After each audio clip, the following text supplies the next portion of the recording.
Hey, how's it going, guys? Welcome to DWEEB Factory. We're here to give you a Legends of Tomorrow review.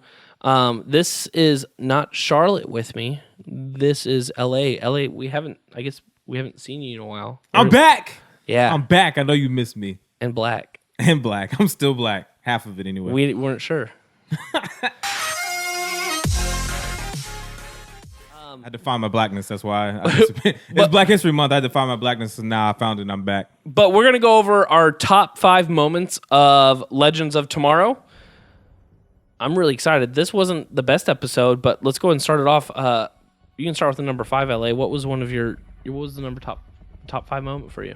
Top 5 moments. So if we're going to go start at number 5, I'm going to go with So, of course, this is going to be spoilers. I'm going to go with... Oh, no. Refuse with spoilers? You can do a top 5 without spoilers. Oh, no, it's spoilers. You could do top 5 without spoilers. Anyway, Goddamn TV show. I guess my number 5 thing is when Rip Hunter tells White Canary that you're going to have to probably kill Martin Stein. Go Pop White?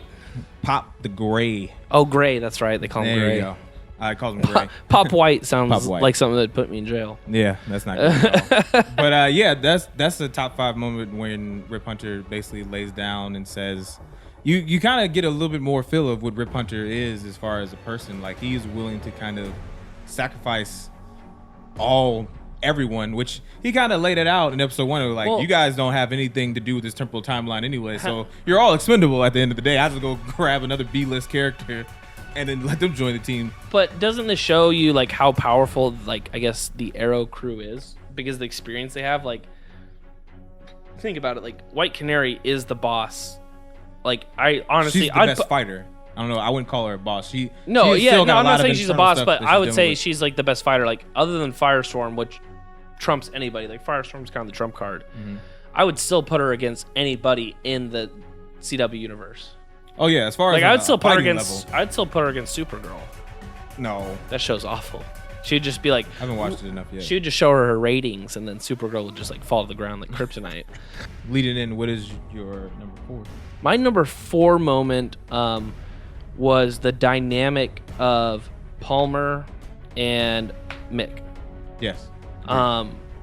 So it's kind of funny. Brandon Routh, guys, I haven't mentioned this on the show yet, and we're going to keep doing Legends of Tomorrow's reviews just because I'm so passionate about the show. And one of the things is the fact is that Brandon Routh seems like a great usable character now. He's no longer Superman. He found his spot as Ray Palmer. Thank God. And he's like the Boy Scout, and he's just like, hey, we're friends, we're a team. And Mick's like, dude, I'm a crook.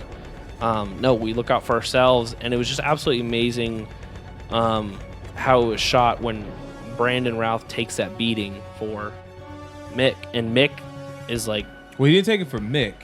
He took it for the old man in the yard, and Mick just kind of stole a lighter and just watched it. No, he took the beating when they were torturing him in front of the doctor.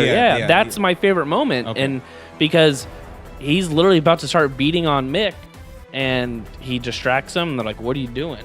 Yeah. And he takes the beating for him, and then it was even better than Mick could have totally just left him there and said sorry later on, saying I'm trying to figure out this team thing. But right then and there, the guy who I've hated throughout this whole show, because he's been so one-sided with these dumb one-liners, picked him up and walked away. So that was my number 4. What about your number 3, LA? Number 3 would probably be the real connection you have with Firestorm as far as the Martin Stein and Jefferson. Really? I was gonna put that at number 2, but number 3 is good. Yeah, I'm putting it at number 3 just for this fact that up until this point, it's been 5 episodes so far. Up until this point, they've been at odds, even more so than when they were on the other shows like Arrow or Flash. They seem to, although they had their differences, they seem to have merged, so to speak, pretty well, pun intended. The dynamic of those 2 characters have always been like, okay, we're partners, we're doing this, we like each other. To, I want to drug you, and you're coming on this trip with me, or not. We need to save the world, so we're gonna do it regardless. Yeah, like they have like these really high and really low moments, and this seems like the first time that both of them are finally on the same page. How great was when Jackson ran across the yard, got shot, and he goes, Barry Allen, who? Yes. Oh my gosh, that's so funny. But I couldn't tell if he busted like his knee or top? No, he got shot. He got shot. Okay, I can tell. And I completely agree. I love the dynamic. I even love the cheesy little speech Jackson gave. I did too. When he was like, Martin Stein was fused with the, really hot Russian lady. fembot, scientist from Austin Powers, pretty much. Like, dude, come on. Even when she's on fire and they have like special effects, I feel like the artist went in was like shadowing around the boobs, more shadowing against the fire of the boobs. Like they just had to present that the whole time. It just gotta use what you got. Whatever. Which number are we on now? 2. We're on 2. 2. I would say that the number 2 moment of the show. I would say is, we all know what the number 1 is. Yeah, I think we both know what number 1 is. Yeah. But the number 2, I guess, would say is just the overall camaraderie of the team itself. Like, all of them, from Jackson and Hot Girl, going like, we need to be all in there. And that's the great thing about this show, period. And I think this might be our number 1 or 2 every single week. Might not be, but it's just when all the show is kicking on all cylinders. They're doing these quick shots between this team and this team and this team, and how they're kind of all working together.